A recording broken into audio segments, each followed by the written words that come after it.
The way that you should be targeting Facebook ads, Meta ads these days is way different than the way that you used to target ads a while ago, and the way that you thought about targeting ads a while ago. Say 2015, 2016, even 2020, the way that we target has completely changed. So in this video, I want to go through the 4 major ways that you can target your ads through Meta on Facebook ads and get the results that you're looking for. Because the way that it works now, definitely different than the way it used to work. And you're going to want to change the way that you do things if you want to actually be successful here, and the way you think about your ads. So the first type of targeting that we want to get into here is just classic interest targeting, both broad and layered.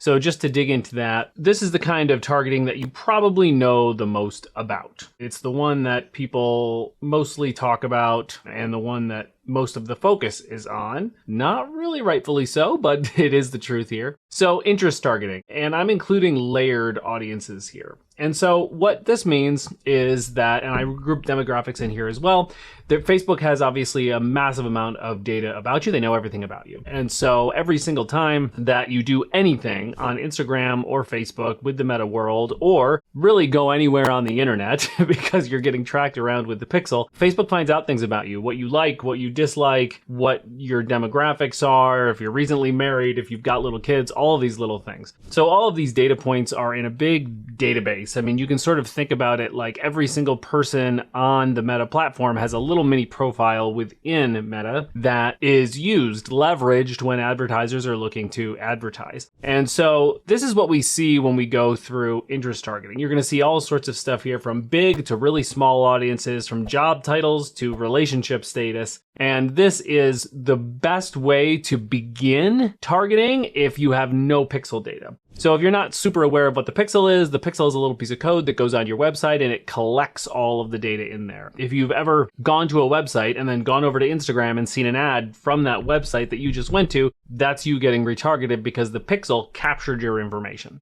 That pixel has tons and tons of data on it, and that data helps us to optimize campaigns, as well as retarget, as well as figure out who's more likely to respond to our ads. And so interest targeting all comes from that pixel place. Meta knows what people are into, and then we can target people based on that. Interest targeting has changed a lot, though. It used to work a lot better to use very small niche audiences when you were looking to do interest targeting. But now what we're seeing work best is broader audiences, like really big audiences, and using the right objective in your ads to be able to hit them up. It's easy to point the finger at targeting if you're not getting the leads you want, or you're not getting people purchasing, or whatever it might be. But that's usually not the case when it comes to interest targeting, because the algorithm is smart. It'll go after what you tell it to go after, and it will choose from these huge pools of people interested in very broad topics and find the right people. This is why I'm using layers less. So I say layers here because you can layer interests. So for example, you may say everybody that is interested in equestrian, and then you might layer that with owners of Facebook pages. And so you might think that'll allow you to target people that own businesses in the world of horses. It's definitely something to test. And that's definitely something that I want everybody to be aware of, that you should be testing everything. But ultimately, you're going to find better luck with broader audiences now. I do test essentially at the beginning a few broad audiences against each other, see what works best. This is the classic way that everybody thinks about targeting, but it's actually the least effective way to target these days. It's a much better way to gather data than it is to actually do some super targeted stuff. And so very often the algorithm is going to take precedence over what you're putting in here. In fact, when you first start a Facebook ad, it doesn't even give you the option to do interest targeting. You have to turn it into advanced mode now to even get this option. And that's because it's just not as effective, and Facebook's trying to make the platform easier to use.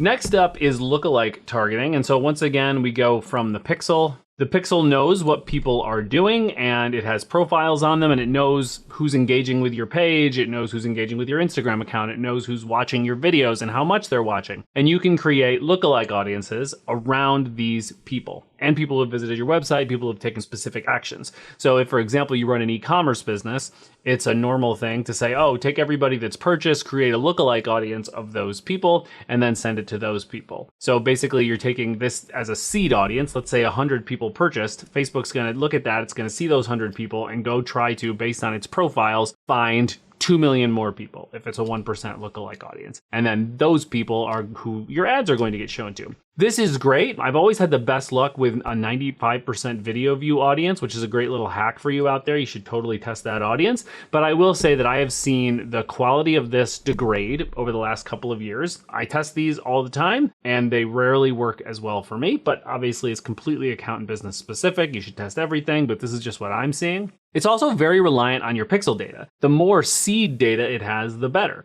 Facebook is obviously going to be able to create a better profile of who your ideal target customer is with 800 purchasers than 100 purchasers. It's just better data. It's a bigger sample size. You're going to be able to get a better view on this stuff. So lookalike targeting is very, very hit or miss these days, and you just have to test it.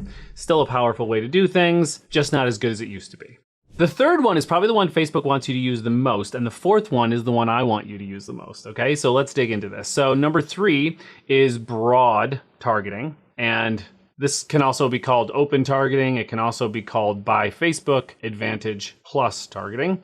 And this essentially means you don't use targeting. And this is a very, very popular thing now, to just not target at all, because the algorithm knows what you're looking for. It has pixel data based on what people have done on your site and with your account, and you give it the right objective. You just say, hey, go find these people. And now they call it Advantage Plus targeting, and this is where they try to move you to. In fact, you have to jump over some hurdles to even get past this option. This is what they want you to do. Essentially, just throw it out. Like, pick an objective and then just throw your targeting out into the ether and just say, go for it. Hey, this works really well. I mean, that's the case. You always need to test it. You never know. I would say in general, it generally doesn't win as far as the types of targeting that I use, but it's always the type of targeting that you need to try, because this is what Facebook is pushing. The algorithm is so much smarter than it was a few years ago. And generally, especially if you have enough pixel data, it can find the right people. But again, you have to test it. And you have to test it at intervals because it's based on pixel data. So if you're a brand new business and you have no pixel data, nobody's been to your website, or not a lot of people have been to your website, and you've never run ads before, your Advantage Plus or open targeting is probably not going to do all that well. But when you try it again in 6 months after there's a ton of data in there, it will probably do better.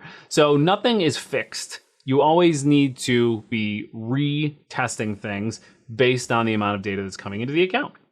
Okay, and the final one is creative targeting. And this is an interesting one because the issue that a lot of people have is they like to put all the pressure on interest targeting and a little bit on lookalike targeting. They don't like to consider this because it doesn't make sense to them, you know, if you're inexperienced at ads. These type of people just feel like if this isn't working, something is broken. But very often it's the creative targeting that's the problem. And what does creative targeting mean? Creative targeting means that really your ad and the actual content of that ad, the copy in that ad, the video in that ad, the image creative in that ad, that is the best targeting you can possibly do, because it really sends signals out into the world about who this is for. And so once you put that out there, it's going to attract a certain type of people. And then Meta is going to look at that and say, oh, those are the type of people that it's attracting. Let's show it to more of those people, because the algorithm is doing the hard work of it. So really, if I was going to focus on anything when you're talking about targeting, is I would focus on creative targeting the most. And then you can test these little things along the way. You test your open targeting, you test your lookalike, you test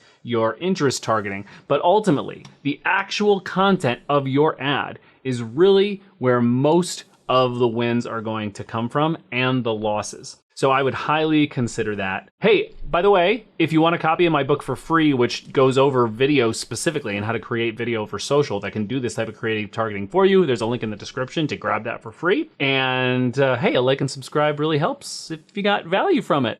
See you in the next video.